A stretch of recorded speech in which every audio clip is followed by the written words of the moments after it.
السلام عليكم ورحمة الله. تنتمنىكم كاملين تكونوا بخير وعلى خير، وتنتمنى من الله يلقاكم هذا الفيديو نتوما في صحة جيدة وفي أحسن حال، وتنقول لكم مرحبا بكم في فيديو جديد مع اقتراح جديد. وكما تتشوفوا مع هذا البرد هذا ما يصلح غير هذا الشيء هكايا سخون.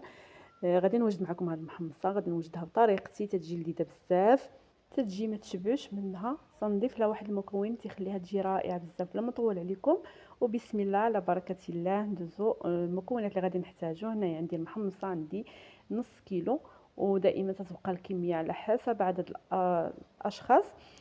وغادي ندير هنايا عندي هنايا 3 ديال الطماطم اللي تتكون مطحونه، وعندي واحد البصله متوسطه هكايا اللي حكيتها، وعندي هنايا معلقه ديال مركز الطماطم، وبطبيعه الحال الملح. وعندي هنايا معلقه كبيره ديال الفليو اللي تنكون مصهده هكايا وحكاه ما بين يديا، معلقه كبيره اللي تعطيها واحد المذاق رائع وتدفينا في هذا البرد. وزيت الزيتون. وعندي هنايا كميه ديال الدجاج، قطعه ديال الدجاج، جناوح عنيقات، ولا قطعه ديال اللحم اللي كان متوفر، قزبر ومعدنوس والكرافس، والعطريه عندي الخرقوم، السكنجبير والابزار والقزبر يابس اللي تعطي واحد المذاق اللي رائع بزاف. ولا عندكم هنايا المساخن او راس الحانوت تقدروا تضيفوه، راه تيزيد يعطيها واحد المذاق اللي زوين، وفي نفس الوقت يزيدوا يدفيونا في هذا البرد هذا. خديت انايا الطنجره ديال الضغط، غادي ندير فيها المكونات كاملين ما عدا المحمصه. غادي ندير مطيشه مطحونه، الا ما كنتوش مطحنينها غير تقدروا ديروا جوج مطيشات كبارين، تحكوهم في الحكاكه وديروهم، وبصله اللي متوسطه اللي حكيتها. صافي غادي ندير المكونات كاملين مع بعضياتهم.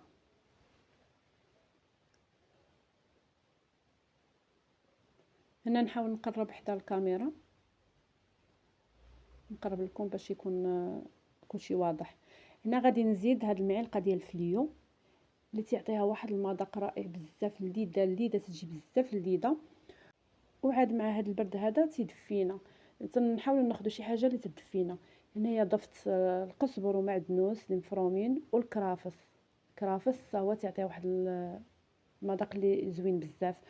وهنايا البزار، السكنجبير والخرقوم والقزبر يابس مطحون، حتى هو تيعطيها واحد المذاق اللي رائع بزاف. وهنا الا كان عندكم راس الحانوت او مساخن ضيفوه، تيزيد يعطيها واحد المذاق اللي زوين بزاف. غادي ندير دابا زيت الزيتون. المهم انا درت ليها زيت الزيتون، تقدروا ديروا غير زيت المائده.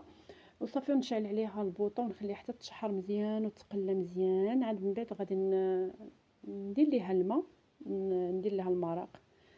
الماء يكون غليان. هنا نخليها حتى تقلى مزيان، ضروري تتولي على هذا الشكل هذا. دابا غادي ندير ليها الماء اللي تيكون غليان، غير هكا باش ما تاخذ ليناش الوقت. نسخن الماء باش ما تاخذ ليناش الوقت في الطياب وصافي. غادي ندير ليها الماء الكافي اللي غادي يطيبوا لي فيه هاد القطعه ديال الدجاج وهاد لاصوص هادي، وباش يبقى لي المرق اللي غادي طيب فيه هاد المحمصه. وصافي هنا من بعد ما درت ليها الماء القياس اللي غادي طيب لي فيه المحمصه، غادي نسد عليها ونخليها حتى تصفر الكوكوط، ونحسب غير ربع ساعه. الدجاج دغيا تيطيب. الا كانت قطعه اللحم اللي غادي ياخذوا معنا وقت، الدجاج دغيا تيطيب بين ما طابت المطيشه والبصله صافي. وهذاك الدجاج يطيب صافي غادي نعري عليها. هنايا عريت عليها. المرق راه نقص شي شويه عليها في الاول، تنكثروا راه المرق تيزيد تينقص شي شويه ملي تنعريو عليها تيكون ناقص شي شويه على اللي درنا في الاول. المهم ضروري خصو يكون المرق اللي غادي اللي عيقدنا في المحمصه حيت تتشرب المرق، فهمتوا؟ خصنا عليها في الاول خصنا نكثروا شويه. هنايا غادي ندير راني شعلت عليها البوطه العافيه تكون متوسطه. هنايا غادي نضيف هاد المحمصه ونبدا نحرك صافي. فاش نديروها في الاول تنبدا نحركو مزيان هكا باش ما تلتصقش في التحت، وتنغطي عليها الكوكوط. ومره مره هكا يكون كل مره تنجي نعري عليها ونحرك، نبقى هكا مقابلاها باش ما تلتصق لياش حتى طيب وتشرب لينا المريقه وطيب مزيان. هي راه تاخذ شويه ديال الوقت، نبقى هكا مره مره نحركوها حتى تطيب وتشرب لنا ديك المريقه وصافي تكون واجده. دابا صافي راها هي واجده. هنا بقى لي غير نقدمها معكم ان شاء الله.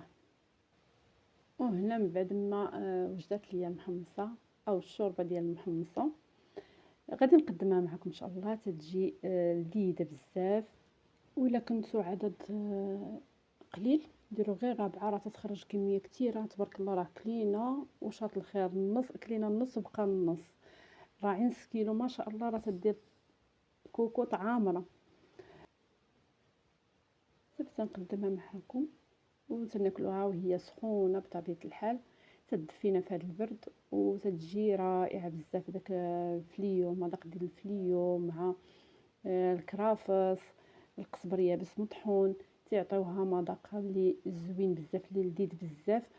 وبالخصوص الا كان مساخن او راس الحانوت تنضيفو واحد شي شويه، راه تيزيد يعطيها مذاق اللي زوين بزاف. انا ما كانش عندي متوفر ما درتوش، وراه موالفه تنديرو مره فاش نديرها تندير واحد نص معلقه، تيزيد يعطيها مذاق اللي لذيذ بزاف. صافي هذا هو الشكل النهائي ديال المحمصه او الشوربه ديال المحمصه. تنقدمها لكم بالصحه والراحه، وراها تتجي لذيذه بزاف، تتنفعنا في هذا البرد كما قلت لكم. هذا هو الشكل النهائي ديالها، تنقدمها لكم بالصحه والراحه، وتنقول لكم ان شاء الله نتلاقاو فيديو جديد مع اقتراح جديد. مع السلامه.